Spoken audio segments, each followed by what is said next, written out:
चौहान साहब, मैं आपकी बात कर रहा हूँ, मुझे ये बताएं कि ये जो फोर्सेस की जानब से मासूम लोगों पर जुल्म सितम किया गया, इसके बारे में आप क्या कहेंगे? देखें, ये तो बहुत गलत है जी। ये बिल्कुल बांग्लादेश वाला सीन दोहरा रहे हैं, जैसे वो मुख्तलिफ बानी का बिल्कुल इसी तरह याया खान कहता था, I know east Pakistan like palm of my hand. ठीक है ना जी। इसी तरह ये आराम से शहबाज शरीफ लंदन में बैठा है, ये सारे इनको परवाह ही नहीं है।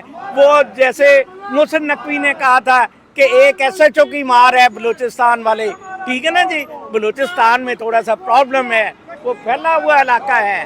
कश्मीर का तो एक कंसोलिडेटेड है और पहाड़ है, इधर बड़ा मुश्किल होगा। और मैं समझता हूँ ये जो अवामी एक्शन तहरीक ने एक अच्छी रिवायत डाली है, शायद मैं हालांकि पंजाबी हूँ, हम पंजाबियों को भी ये हिम्मत दे, हम भी इससे लीड लें कि कैसे ये उम्रा 1-1 अरब 10-10 अरब की करप्शन, खरबों की करप्शन, ये जो बिजली का स्पेशली हुआ है अभी गर्दिशी कर्जों का, 1 ट्रिलियन का फिर गर्दिशी कर्जा ले लिया, लोन लेते हैं, अब इसराइल तस्लीम करने जा रहे हैं।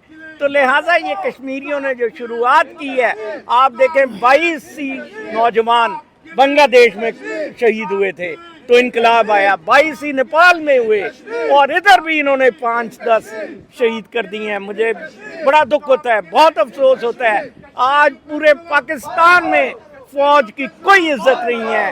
ये फौज ने अपना वजूद कश्मीर की हिफाजत के लिए बनाया हुआ था कि हमने मकबूजा कश्मीर लेना है और दोनों कश्मीर इकट्ठे करने हैं। इस फौज से अब पूछा जाए कि आपने हमें टकाना शुरू कर दिया है, आपने हम पर ही गोलियां मारनी शुरू कर दी हैं।